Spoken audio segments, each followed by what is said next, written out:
Chapter 4, March 30th, 1999.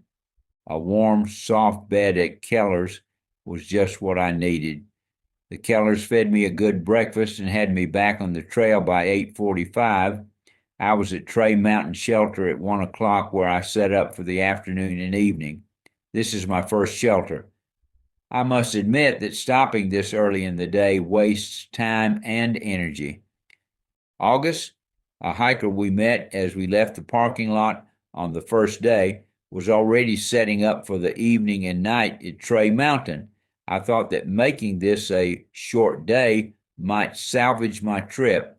August was gathering wood, attending to the blisters on his feet, etc. He suggested I claim the outside spot if I stayed in the shelter. He learned it's much easier when you have only one stranger to your side than sleeping between two strangers. So I took the other outside of the shelter. I soon learned that waiting around a shelter in the woods is not what I enjoy.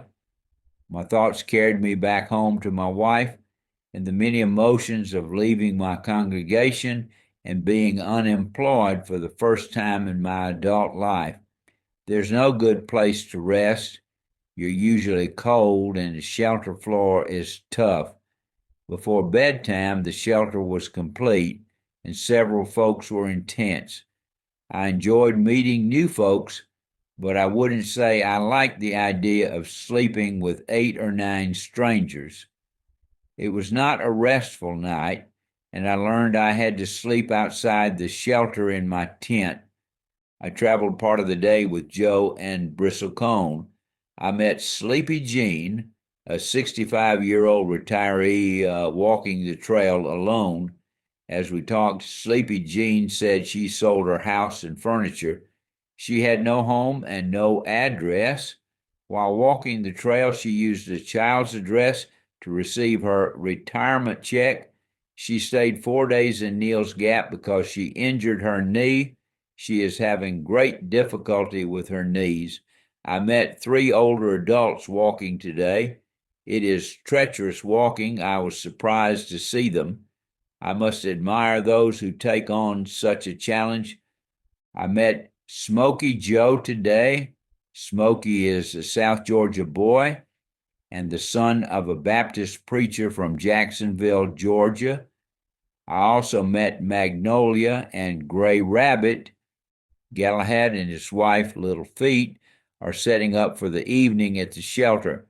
There's an extensive discussion taking place regarding tomorrow's weather. No one wants to be setting up or taking down when it rains. I'm trying to get into the trail community for my support. As we were waiting for the night, an older hiker arrived. He told us that he hikes only the sections of the AT that he enjoys. He will return to his starting point after a night at Tray Mountain Shelter. He and others spent the evening discussing the latest and lightest hiking and camping equipment. He was carrying a tent that weighed less than 2 pounds. It seems that the lighter the equipment, the more expensive it is. A trio of men pierced the darkness and interrupted the camp conversation. They came to the shelter to make sure everyone was okay. Some volunteers enjoy the trail so much that they do so to ensure everyone is doing okay. I'm sure part of their mission was to hear the engaging stories of those traveling the trail. March 31st, 1999.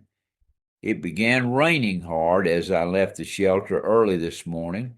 I had my hood pulled down tightly over my head.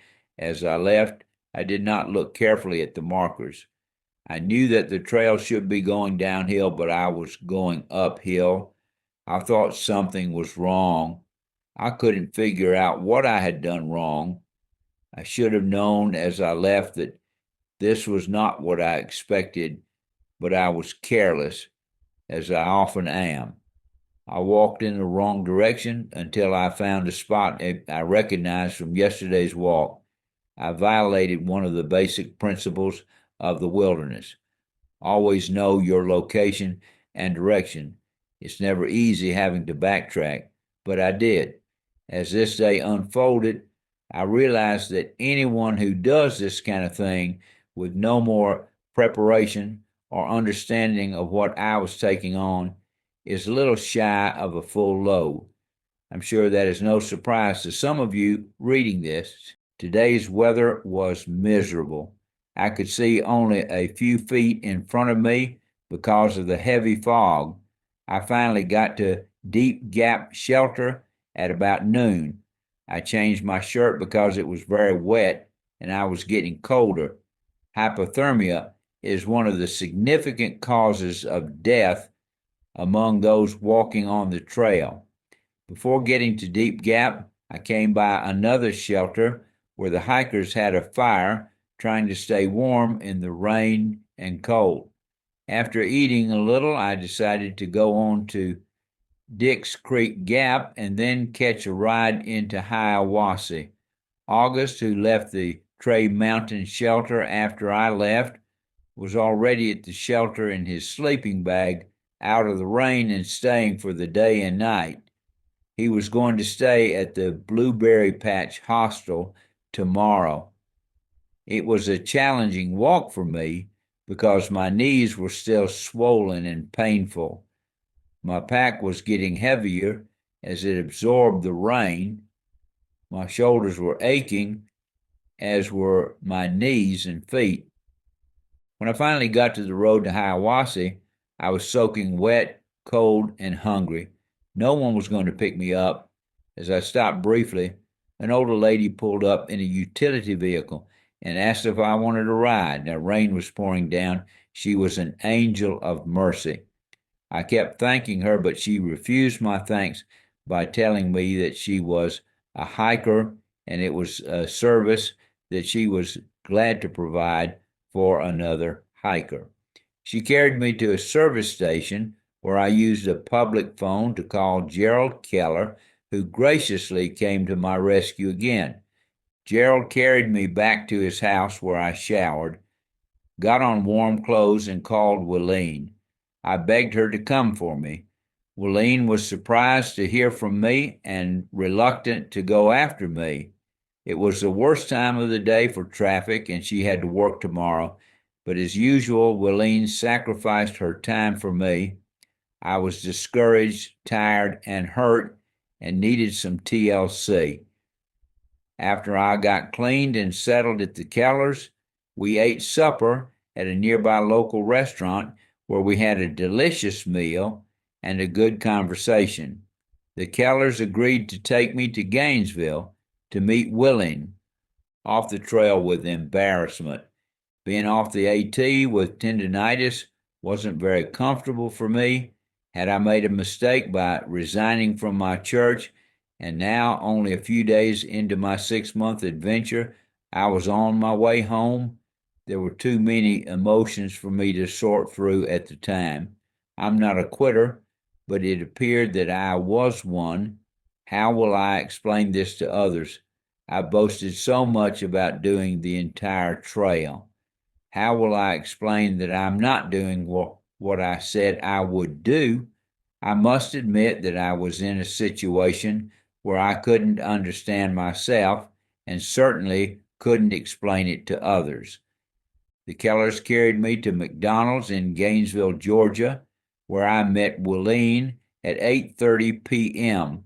She was glad I was coming home, and so was I. This was a regrouping time for me. I didn't know what to do. I had been so vocal about walking the trail, and here I was back home in a week of starting my walk.